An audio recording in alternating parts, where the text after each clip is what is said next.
उत्तर प्रदेश सरकार के राज्य मंत्री असीम अरुण ने प्रेस कॉन्फ्रेंस कर समाजवादी पार्टी के राष्ट्रीय अध्यक्ष अखिलेश यादव पर किया पलटवार। बच्चों को बांटी गई है। कुल 56 लाख बच्चे हैं, स्टूडेंट हैं जिन्होंने स्कॉलरशिप ली। इसकी तुलना अगर करें समाजवादी पार्टी के समय तो केवल 34 लाख बच्चों को स्कॉलरशिप दी थी 2600 करोड़ रुपए के जरिए। अब यानी लगभग डबल करने में हम लोग सफल हुए हैं और साथ साथ पूरी तरह पारदर्शी व्यवस्था। सभा के समय छात्रवृत्ति के घोटाले हम सबके सामने, ईडी उसकी जांच कर रही है, वसूली कर रही है और यूडब्ल्यू जांचें कर रही है। आज कोई ऐसी शिकायत नहीं है। आधार के जरिए हमने एक एक बच्चे को चिन्हित किया है, कॉलेजेस को चिन्हित किया है, फर्जीकरण को दूर किया है और तब भी 4000 करोड़ की स्कॉलरशिप हम लोग बांट रहे हैं। और सबसे इसमें एक शर्मनाक बात, 2017 में जब अखिलेश जी को लगा कि अब तो सरकार जाने वाली है तो उस साल बच्चों की स्कॉलरशिप भी रोक दी गई। लेकिन जब योगी जी ने मुख्यमंत्री की शपथ ली तो उन्होंने कहा कोई बात नहीं, मैं एक साल में 2 वित्तीय वर्ष का बजट देने के तैयार हूं, लेकिन किसी भी बच्चे की स्कॉलरशिप रोकी नहीं जाएगी। जो समाजवादी पार्टी ने किया है हम उसको ठीक करेंगे और एक वित्तीय वर्ष में 2 गुना बच्चों को इस प्रकार छात्रवृत्ति दी गई। जो रामजीलाल सुमन जी ने अभी बहुत ही शर्मनाक बात कही लोकसभा में, इधर इंद्रजीत सरोज जी ने भी कुछ इसी प्रकार की बात कही।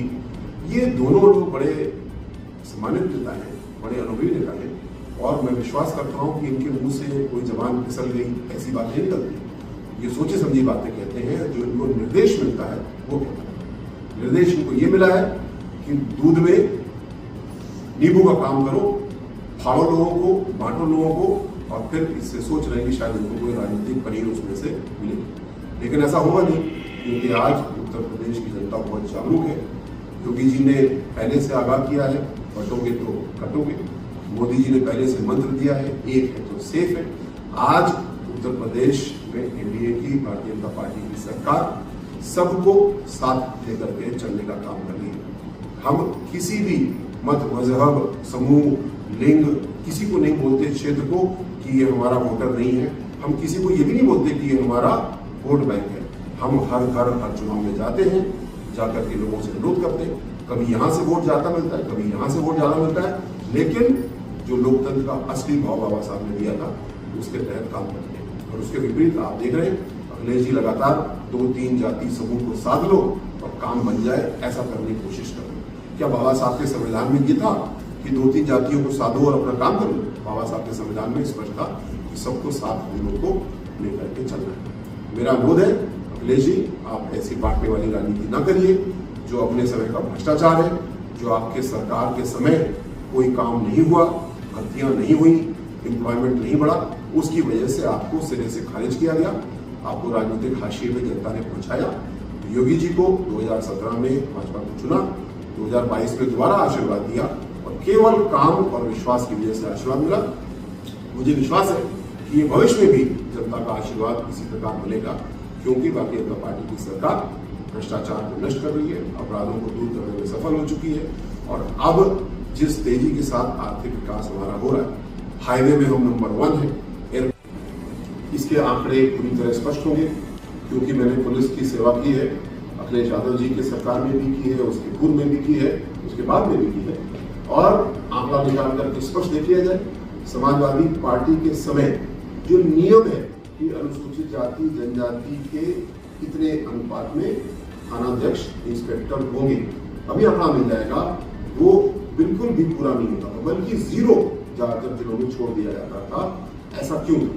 जैसे मैंने बोला, जब हाथ में कलम आई, किसी ने बड़ी अच्छी बात नहीं है, किसी के चरित्र को परखना है तो उसको पावर दो, गिव हिम पावर।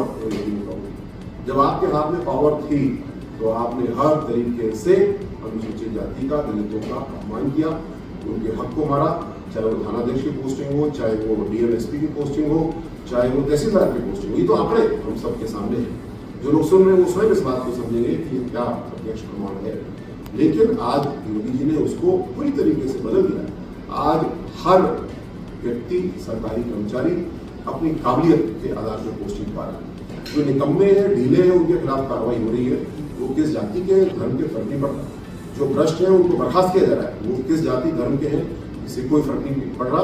और जो अपने काम को अच्छे से करते हैं उनको प्रशिक्षण दिया जा रहा है, उनको संसाधन दिए जा रहे हैं, उनको एक ईमानदारी की व्यवस्था दी जा रही है जिसके तहत वो काम कर रहे हैं और इसीलिए कानून का राज हमारे उत्तर प्रदेश में स्थापित हो रहा है।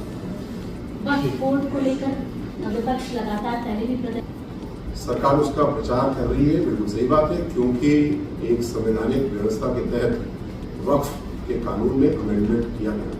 ये कानून काफी पुराना कानून था और इसको लेकर के तमाम भूमाफिया फायदा उठा रहे थे। कानून को एक आधुनिक पारदर्शी स्वरूप दिया गया। मैं पॉइंट बाय पॉइंट बता रहा हूँ कौन इसका विरोध करेगा। वक्फ के जो बोर्ड बने हैं उनको स्वयं नहीं पता था कि उनकी कितनी जमीनें, कितना रकबा कहाँ पे है। पहला निर्णय ये हुआ कि ड्रोन को यूज करके, जीपीएस को यूज करके, इंटरनेट को यूज करके, नवीनतम टेक्नोलॉजी को यूज करके हम लोग सबसे पहले किस बोर्ड के पास कितनी संपत्ति है इसका आंकड़ा विकसित करेंगे, एक सिस्टम बनाएंगे। कौन इसका विरोध कर सकता है? इस सिस्टम को बनाने के लिए कुछ विशेषज्ञों की आवश्यकता होगी। वो विशेषज्ञ कौन है? हमारे तहसील कर्मी, तहसीलदार, एसडीएम, डीएम, उन्हीं का काम है, उनका इसमें रोल बढ़ाया गया। वक्फ के द्वारा कोई ऑर्डर किया जाता था तो कहीं कोई अपील का प्रावधान नहीं था, सजा भी वही देंगे और सुनवाई भी कोई नहीं होगी। ये तो किसी कानून में हो नहीं सकता। हमेशा सुनवाई का 1 या 2 लेवल होना चाहिए। इसमें ट्राइब्यूनल की व्यवस्था की गई, वो सुनवाई करेंगे। इन पॉइंट से किसको विरोध हो सकता है? और सबसे बड़ी बात कि बहुत सी ऐसी संपत्तियां हैं जो नॉन मुस्लिम्स की है और उसको भी वक्फ में शामिल कर दिया गया। तो जरूरी है कि इसमें प्रतिनिधित्व के लिए नॉन मुस्लिम्स भी होने चाहिए बोर्ड में, विभिन्न पदों पे, और एक छोटा सा अनुपात रखा गया है जिससे कि विविधता भी रहे, प्रतिनिधित्व भी रहे और सबकी बात टेबल पे आए, उसके आधार पर निर्णय। ये 4 विषय है। इसमें जो दर्शक सुन रहे हैं कोई भी कहेगा इसमें कौन सी गलत बात है, इसके अतिरिक्त कोई बात इसमें है नहीं। यही विषय है जिससे कि वक्फ के कानून को संशोधित किया गया है, अमेंड किया गया है और ये तो कानून बन चुका है। सुप्रीम कोर्ट इसका रिव्यू कर रहा है। जो सुप्रीम कोर्ट रिव्यू करेगा हम उसको भी सर माथे लगाएंगे और जमीन पे उसको उतारेंगे।